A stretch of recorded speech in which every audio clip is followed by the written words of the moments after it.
Coming up on the Inside Indiana Business Television podcast, Indy lands a major air conference. Will it mean new flights? The latest on 1150 Academy's statewide growth plans.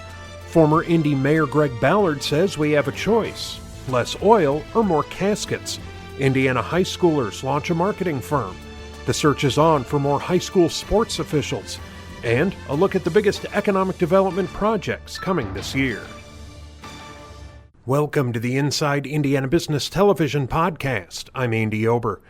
The Roots America's 2020 conference is coming to Indianapolis, and Indiana Secretary of Commerce Jim Schellinger calls it a big deal.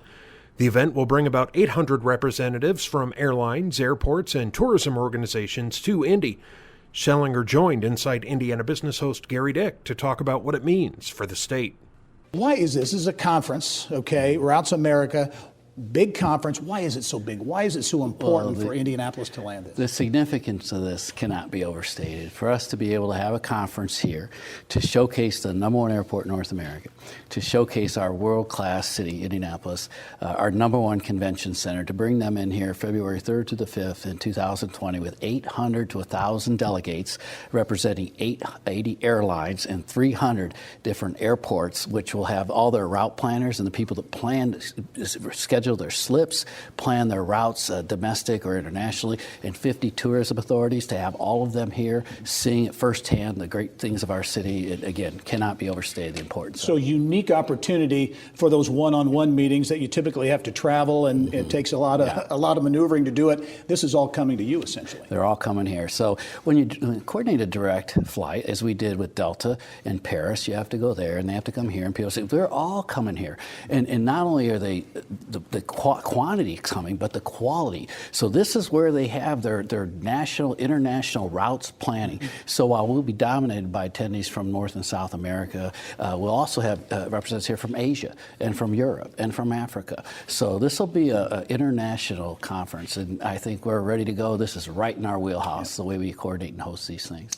Chance to show off Indianapolis International Airport, regularly named the top airport in North America, but also opportunity for airports around the state in Fort Wayne, South Bend, Evansville. This has been such a great partnership in going after this. So we teamed up with, of course, the governor led the charge in his next level connectivity. We worked with the mayor and Visit Indy and the Indy Chamber. We also worked with the Indiana Chamber. We worked with all these different parties that played a role in this. And then we also worked with South Bend, Evansville, and Fort Wayne Regional Airports. And they played a key role in this. So this is a statewide effort, even though the dominant part of it will be held in Indianapolis. All right, let's talk about nonstop flights. It has been for a long time such a huge business issue. 50-plus nonstops now at Indianapolis International, a record, including that Paris, that international nonstop. I know work continues behind the scenes on more international nonstops. Where are you on landing additional nonstop flights? We're going to continue to work on nonstop domestic flights. Even though we have 51, we can never seem to have enough. Being able to reach out and touch Washington, San Francisco, Boston, these things are very important to our businesses that do work, say, with Boeing out in Washington. Our aerospace and defense was just a target industry, But we're also working on Asia. We'd like to do more in Asia. We'd like to do more in Europe eventually, although we're in a 2-year plan with Delta. And we'd also like to reach out to South and Central America. We already have flights going into Canada, so we feel pretty good about that. But the governor's next level connectivity plan, he's pulled out all the stops and making sure that he takes Indiana to the world and brings the world to Indiana. And these nonstop domestic and international flights are absolutely a cornerstone of accomplishing that. As you look at Mexico City, Asia, those markets, interest in there? Do you think these are things that there's definite interest in there. You take Asia, for instance, between the work we have in Japan, the highest per capita investor in the United States comes to Indiana from Japan, 280 businesses. They hire 58,000 people. We have 3 OEMs, the only state in the country to have 3 Japanese OEMs with Toyota, Subaru, and Honda. And you look at our businesses, and the connectivity's there. So, and having one that travels all around the world in this last year, I know the importance of direct flights. And so it's something that we've been encouraged to do, and we're following through with it. All right, a major conference, Roots Americas, will be in Indianapolis in 2020. Indiana Secretary of Commerce Jim Schellinger, as always, thanks very much. Thank you, Gary. Still to come, former Indy Mayor Greg Ballard has a major warning about oil, and a company that transports organs by air celebrates 5 years. But first, 1150 Academy began in founder Scott Jones' Carmel house and is now looking to expand statewide. He says the Coding Academy can do just that with some state support and believes the investment will be paid back 100 times over. Jones came in studio to talk about the ambitious plans. And I should mention, Scott, as chairman of our parent company, Grow Indiana Media Ventures, 1150 Academy, this coding school. Well, first of all, give us the thumbnail, the model for 1150 and what it's all about. It's a 12-week program. There's 3 badges, gold, blue, and red, fully immersive, 9 to 5, Monday through Friday. And we bring people of all walks up the learning curve. This may not be right for everyone, but it's right for about a quarter of the population. It's more about problem solving and logic, and you learn languages like Python, like JavaScript, like .NET. And when you come out of the program, starting salaries average about $51,000 the first year, and you can expect 5 and 10 and 20% raises each year. So this is really the building of a career, not just getting a job, but a career. And it's a fun career that people really get excited about. Many of our graduates are starting with $70,000 starting salaries, and in their third year, they're making over 6 digits. Wow. Well, and you've got momentum heading into 2019, enrollment on the increase, also a designation from the U.S. Department of Labor for your apprenticeship program, which you realize you're the only one in the state of Indiana. That's right. We are the only apprenticeship program for software development in the state and one of the few in the country. And so employers are coming to us and saying, if your graduates come through your program and graduate, which we have a 93% graduation rate, we will hire them. And that's what's exciting about this. As you know going in, you're going to get hired, and it's only 12 weeks away. It's not 2 years or 4 years down the road. Yeah, and I think that's a key element, and you touched on that, but it's a quick turnaround. I mean, you're not in there for those multiple years and racking up bigger debt too. Right, and I'm not saying don't do a 4-year program. Right. Many do a 4-year program and then augment with this training program in 12 weeks. But think about that 4 years. You could be earning $60,000, $70,000 a year. That's $250,000 right there. Yeah.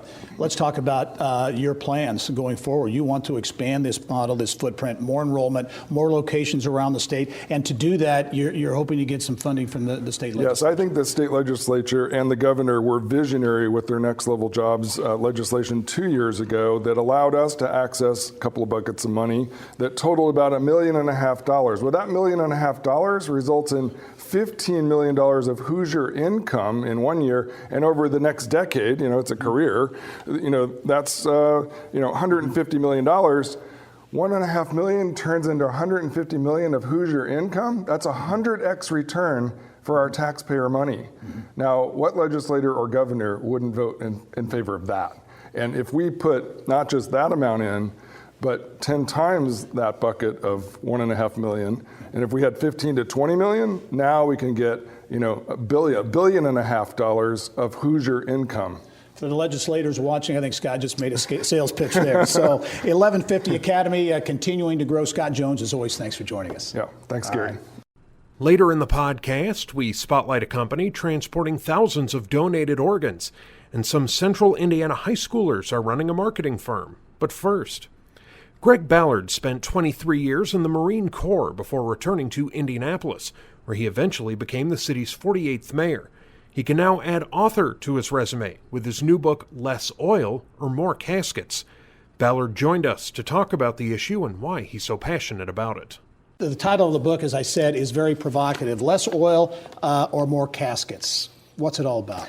Yeah, I wrote it because I'm worried about the future military who will have to perform this mission that we are performing now and have performed for the last 40 years. We are in the Middle East primarily to protect the flow of oil for the entire world and that infrastructure. We've been doing that for a long time. It's cost us a lot of money. If you look at all of the wars and the annual cost of what we do, it's been over $5 trillion, 6,000 lives. Just in 2017, just for the protection part of it, $81 billion. Wow. And people don't know this. They don't know that we're doing this and that we have been doing this for a long time.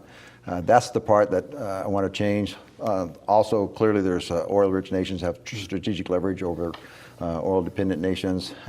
Terrorism is primarily funded by the sale of oil. And us protecting that flow of oil As I'd like to tell people, and lots of people have said this, we are funding both sides on the war on terror. Yeah. Well, talk about that. This book, though, is not an argument, an environmental argument or a global warming argument. This is a technology argument, basically. It is. It is about what we've done in the past.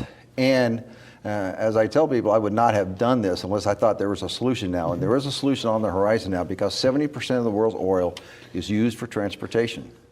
If we change the transportation dynamic, all of us, we can do things with that. And of course, that means changing the transportation fuel, and EVs, electric vehicles, and some other technologies are kind of staring us in the face. And we should be embracing that and moving toward that, because if that's 70% of the world's use of oil, then all of a sudden the Middle East and Russia don't have the leverage that they do now. Yep. And it makes a big difference. I know I think the idea sparked while you were mayor, but 23 years as a Marine. You're very passionate about this topic. Well, I was at Gulf War, and I did not have an aha moment there because we didn't have a new technology then, right? We did not. But when I started looking at this in the latter years of being the mayor, I wanted to see if this made sense. And when I got done being the mayor, I really did a lot of research on this. And when you start to put the numbers together, like that 70% of the world's oil used for transportation, 80% of the world's oil reserves are in the hands of monarchs. They control the oil supply. People think we have a lot of oil in America. We don't. We have about 2% of the world's oil reserves. That's it. Yeah. So they really control the market no matter what anybody says. And so we have to, and then we protect it all for everybody. General Conway, former Commandant of the Marine Corps, said recently in an interview, he said, why do we protect the oil that flows from Iran to China? That's a really good question, but we do that. And we have to ask, do we still want to continue that into the future? Yeah. Only have 20 seconds, but you feel Indiana's well positioned to participate with the Battery Innovation Center and all the history around electric vehicles. We've got a great history about electric vehicles in the state of Indiana, and I want that to continue if at all possible. But I want to make sure that our state embraces it. So I'm really trying to get the word out, because there's a real national security argument here, and I hope people buy the book and understand it. All right, Less Oil or More Caskets is the book. Greg Ballard, former Indianapolis mayor, will be going around the country with this message as well. And Greg, as always, thanks for joining us. Thank you. Appreciate it. Remember, you can catch Inside Indiana Business Television on stations throughout the state every weekend. Head to InsideIndianaBusiness.com to check listings. Still to come, a new marketing firm helps students prepare for the workforce right out of high school. And Indiana high school sports programs are facing a referee shortage. But now, Indianapolis-based TX Jet, the aviation subsidiary of the Indiana Donor Network, is celebrating its 5th anniversary. In that time, it's taken to the skies to deliver more than 2,000 life-saving organs to transplant recipients in 39 states. Chief Operating Officer Steve Johnson talked about the milestone and the business of health with Kylie Valletta. We'll start with happy anniversary. Yeah, thank you. Appreciate it. 5 years, TX Jet has flown more than 2,000 life-saving organs, and you really pride yourself on being an innovative healthcare company unique to Indiana. Tell us what you mean by that. Well, TX Jet, going out and doing such a unique type of operation in the state of Indiana, but serving the entire nation as well as the region around Indianapolis with something like life-saving transport for these organs, I think is truly innovative, and it's the first of its kind. Absolutely. So talk about what makes TX Jet unique. This is not your typical business charter service. No, not at all. These life-saving organs have to go from point A to point B, not only reliably, but very, very timely. And that makes a difference in the survival of the person who's waiting that life-saving transplant. The other thing is that airplanes fly at 2 p.m. Organ donation and transplantation happen at 2 a.m. And so we have to have these airplanes and these pilots ready to go at any time of the day or night so that we can accomplish the mission. So you've been operating 2 jets. You just got 2 new state-of-the-art jets.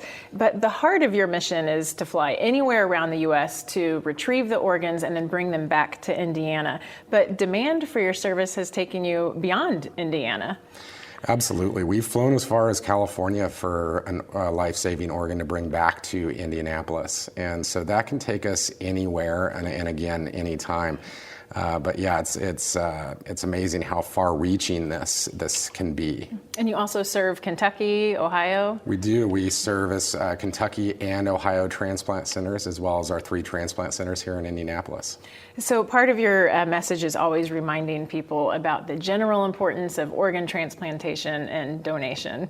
Absolutely. Please, educate yourself on what it means to be an organ donor hero, and sign up when you're either at the BMV or at IndianaDonorNetwork.org. These 112,000 people rather, were on that waiting list for that life-saving organ. Over 1,300 of those just here in the state of Indiana. And it's just an amazing thing and a selfless thing for people to be able to sign up and be a part of. And you talked about the jets being state of the art. Can you tell us about some of the technology that makes them state of the art that maybe you don't have to be a pilot to totally understand? Sure, absolutely. These aircraft are just very, very efficient. The technology in the front of those aircraft gives us situational awareness for our aviators so that the people, our surgeons, and our teams in the back know that they have the safest, most advanced technology up in front, so they can feel confident going out there at 2 a.m. to go do their jobs and focus on that job of life-saving transplant. And tell us about your future flight plan for TXJet. We would love to continue and expand TXJet, as we believe that this is certainly saving lives, and it's saving lives in a unique way. We would love to be able to provide that for anybody who is trying to promote donation and transplantation. And just a few seconds left, but we talked about Indiana being the first to do this. Are other states catching on? Other states are trying to follow in our footsteps and trying to evolve this, because they've seen what a significant impact it has made and how many lives it has saved. And so they are certainly trying to do the same themselves. All right. Well, Steve, thank you so much for being here. Congratulations again. My pleasure. Thank you so much. Thanks for celebrating with us. Yeah, thank you very much. Later in the podcast, high school sports needs more referees, and a look at some of the biggest economic development projects coming this year. But now, a private school on the south side of Indianapolis has launched a marketing agency aimed at giving students real-world experience. Central Christian Academy head of school David Sexauer says programs like Chargers Marketing help prepare students to enter the workforce right out of high school. He detailed the effort in our Eye on Education segment. Central Christian Academy, not your typical private school. Describe this school just in the near south side of Indianapolis. Yeah, so we're urban, and we embrace that fact. We're just south of the Fountain Square neighborhood in the Bean Creek neighborhood ourselves. Mm-hmm. And so what we're looking at is a school that has a population that's both ethnically diverse and then mostly serves low-income families. In addition to that, the families that are sending their children there don't really have expectations about going to a 4-year college university. About half our kids do, which is great. But about half of our kids are going to go right into the workforce out of high school, and so we're trying to prepare them well for that. K-12 institution, and that is really on a bit of a roll. Your arrival there 20 months ago, and enrollment that had been waning a bit is on the increase. Yeah, when I took over a little over a year and a half ago, we were down to 100 returning students. We added 70 in the first year. We've added over 90 this year, so we're up over 200 now, and continuing to climb. All right, let's talk about Chargers Marketing, which is a marketing agency that you have created in the school, run by students and participating students in that program. Talk about this idea, which gives students really some great hands-on experience. Yeah, so the genesis of the idea came about with working with a guy named Brandon Stewart. He's an alum of the school. He had been working for a couple of startups in town. And we were just talking about what was next with him, how he might be involved with the school. And I got the idea that he really wanted to do was his own marketing startup. And I asked him if he'd be willing to do it with us to serve a couple of different needs. And one would be to help our kids have real-world experience. Another would be to generate revenue for the school. So right now we're primarily funded with vouchers. We don't have a real big donor base. We're working on that. But we need to be doing some other things to drive revenue, and this would allow us to do it. And then the third component is we would be able to help nonprofits. Nonprofits have the same needs in professional services as for-profit companies, but they typically don't have the budget to pay for it. So they use volunteers and other below-market pricing to get that done. We want to provide as as good a product as we possibly can by using our students to deliver the services. A real niche agency in that nonprofit space. And again, back to the students who get that real world experience. And as you mentioned, not all of your students go on to four-year institutions or even higher ed may go right into the workforce. So this kind of experience can really prove invaluable for them. Yeah, so I was an IT guy for about 20 years. My undergrad degree and my graduate work is actually in theology and history, so it wasn't really applicable other than the fact that I had that degree. But I found that I had an aptitude and then got a skill. And in that arena, a lot of the best engineers I've worked with, some of them have degrees from technical institutions, but a lot of great computer technicians get out of high school and they've been doing this since they were a teenager.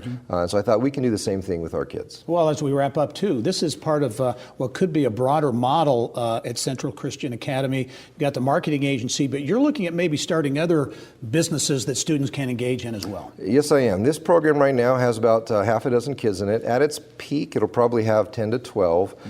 But our maximum capacity for this program is going to be about 75 kids across maybe a dozen different industries. So we're looking at a bunch of other things to help give our kids some good skills and support the school. Very interesting story. We look forward to following up maybe in a few months and see how things are going. David Sexauer is the head of school at Central Christian Academy here in Indianapolis. Congratulations. We'll talk to you soon. Okay. Thanks, Gary. All right.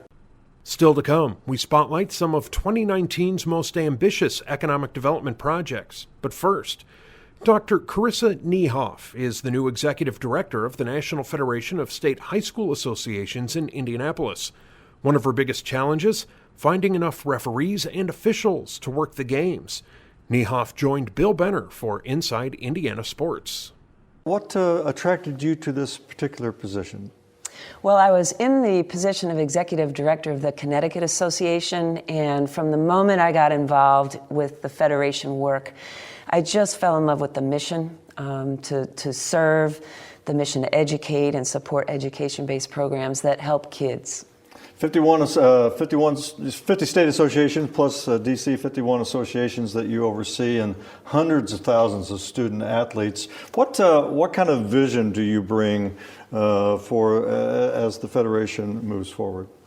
Well, I think like many other organizations, we are looking to collaborate to a greater extent with other sport organizations.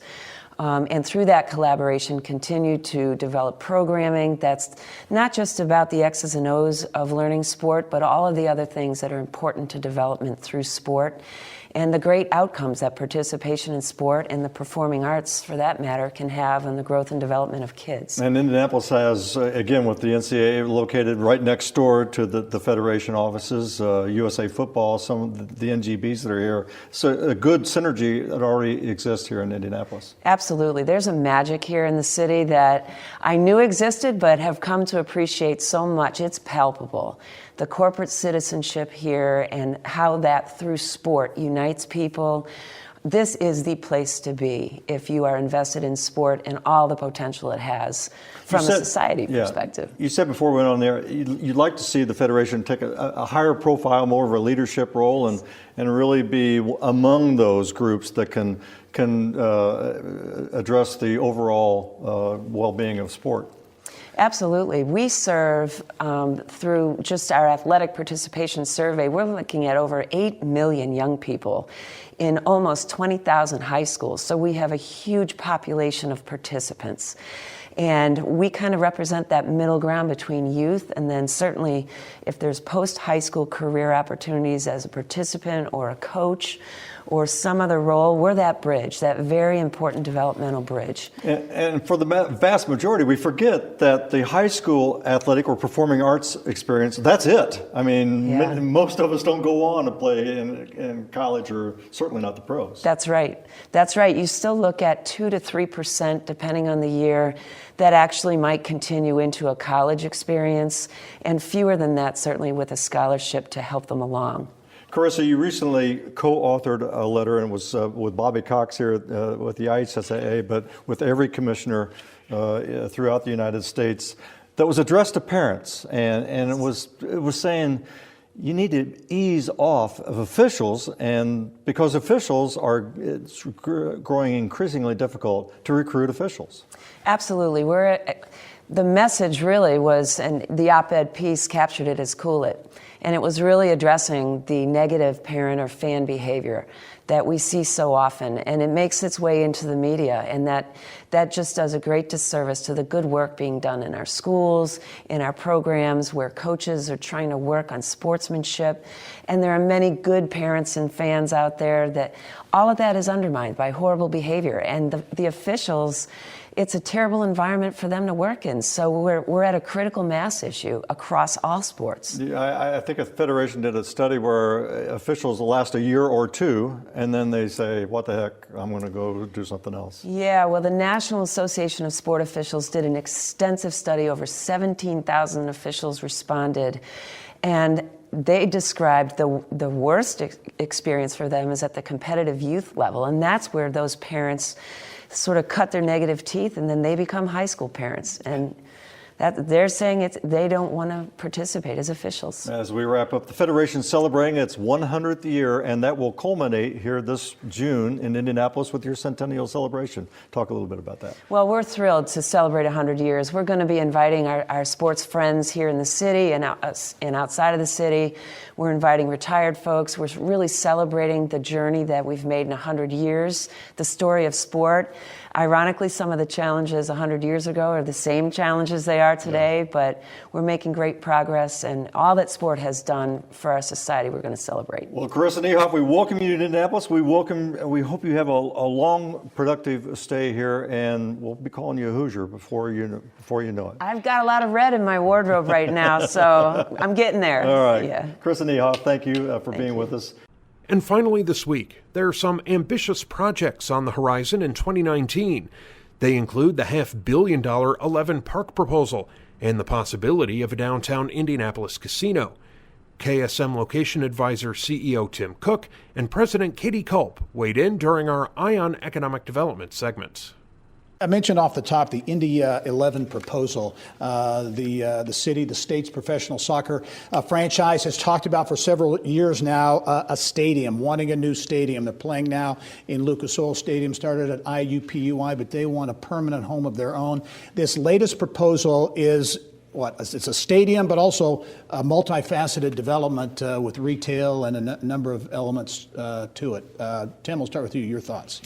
I think it's an ambitious idea. Sports is obviously a strength of ours here in Indianapolis. I think the location is going to be key. How does it get funded? That's going to be a key. It's something that we've talked about for a couple of years now, but there does seem to be some serious talk around it, and I think it's going to get a lot of attention. I think a bill's been introduced to the State House to create a sports district and to drive revenue from that. Tim, you mentioned the location. Katie, Broad Ripple is a proposed site. Whether or not that plays out, we'll see. But the old Broad Ripple High School in that area there. Your thoughts on a soccer stadium and a bigger development around in Broad Ripple? Well, at first the location took me by surprise, but the more I thought about it, it really is kind of an interesting and compelling location. I mean, there's a lot, the devil's always in the details, and there's a very active neighborhood group there, and I know a lot of parties will have to be involved, but the economic impact of this sort of thing is huge, and I think it plays to our strength at being really strong in the sports arena. So all of that's really interesting, and I think for Broad Ripple, it would be a good location for both millennials who are really into soccer, but also for young families and a destination that way. I'll get you guys to go out on a limb here if you think it's going to happen. As you mentioned, Indianapolis' reputation is largely built on sports, and doing these types of deals. A lot of moving parts on this one. Do you think it happens? I think it does. I don't know that it will happen this year, but soccer is so popular and a lot of the strengths that Katie talked about, I think it's going to be inevitable, but the timing will be the question mark. Yeah, I agree. Yeah, another kind of a hot button issue that's been talked about at different stages over the past number of years is a casino, in particular in downtown Indianapolis. A lot of people have always said, hey, why not Union Station? Put it in that facility. As you look at the prospects for a potential casino in downtown Indy, good idea, bad idea? Do you think it has the support to actually happen? I don't know if it'll have the support politically just because it's such a lightning rod issue, but you look at a lot of communities, St. Louis, New Orleans, obviously Vegas, and we have such a big convention business that linking a casino there, it's been very successful elsewhere and could fund a lot of improvements in Center Township. Yeah, it would be an amenity. The question will be, will there be too many cons associated with it that it can't get the legislative and community support that it needs? A lot of issues before the legislature this year. One of them, and we had Fishers Mayor Scott Fadness on the show talking about investment hubs that being proposed. Essentially, regions around the state would be able to raise money to fund economic development projects, kind of an extension of the Regional Cities Initiative. Your thoughts on that? A different kind of idea. Matt Greller from what was Indiana Association of Cities and Towns, he was on the show as well. They like the chances for this passing. I think it would be great. It would be nice to get a funded mechanism from state to local government. You know, local government has so few tools in the toolbox. This would be amazing, but there are a lot of hurdles to it. I know you suggested a couple. Yeah, I think the fact that Mayor Fadness is involved, that gives it some weight. It is a good idea. We really struggle with regionalism, but the challenge will be you have to get the legislature to approve those local taxes being enacted. Then they need to be passed, and then the regions have to figure out how to spend the money. So there are a lot of obstacles. So if the legislature does pass the mechanism to do it, you think there's a real challenge? And I agree with you. Regional participation, collaboration, it's getting better, I think, but it certainly has a ways to go. We would have to put our money where our mouth is when it comes to collaboration, because it will be a challenge. Yeah. As we look at some of the other issues, teacher pay is a big issue. Hate crimes legislation likely will get a lot, already is, but we'll get more attention. The governor has come out in support of that, a specific hate crimes law that he thinks should be passed. Where do you see that going? And the impact potentially that just this debate can have on economic development and efforts to attract talent? Well, I applaud Governor Holcomb for coming out and being very vocal on it. I think that will lend a lot of strength to getting something appropriate passed. It boggles my mind a little bit that this is such a difficult struggle for our state, but I'm optimistic that we'll get something accomplished, and it's so important because to be one of 5 states in the whole country that does not have this legislation is a real, mark against us when it comes to securing new deals. Yeah, if we don't pass it this year, I think it's got the danger of being an albatross where we've been able to say we're past the RFRA issue, but if we are still talking about this this time next year, I think we're going to be where we were all over again. Yeah, and Mertlow on the show last week said this is the one chance to kind of put RFRA totally in the rearview mirror. One other thing quickly I want to touch on. 60 Minutes had a story talking about how 40% of human jobs could be replaced in the next 15 years by artificial intelligence. Yeah. That's a scary number. And as you look at a state like Indiana, manufacturing state, and some of the other things we have going on, what are the ramifications as you think about economic development in the future? How does that affect things? I hate to sound like Pollyanna, but I really think it is an opportunity. You know, we are looking right now at VOTEC training and pipelines of younger people who are going into the skilled trades. If we're smart about it and we're proactive and we train in the areas that will not be commoditized and taken over by robots, then I think we've got a good opportunity. Yeah, the key is going to be we don't stick our head in the sand, that we get on top of it and we're not following the leader, because we've got to get on it. Yep, only have about 30 seconds, but did want to mention Skip Cooker, who both of you worked with in many forms over the years. Longtime director over at Hancock Economic Development, passed away after a tough battle with cancer. He was really one of the good guys in the field. He stood out against his competition, and we saw him on December 18th, just a few weeks before he passed, selling his community for a deal. Yeah. So, great guy. If you want to see his legacy, just drive through Hancock County. Yeah. You see it with the businesses that he attracted and kept there. Yeah, and that momentum will continue, and certainly our thoughts and prayers are with Skip's family as well. Thank you, as always, for being here and for some great perspectives on economic development in 2019. We'll see you next month. That wraps up this week's Inside Indiana Business Television podcast. Remember, you can find all of this week's TV segments, as well as the top business news from throughout the state at InsideIndianaBusiness.com. While you're there, you can also subscribe to our platform of free e-newsletters. This is Andy Ober for Inside Indiana Business.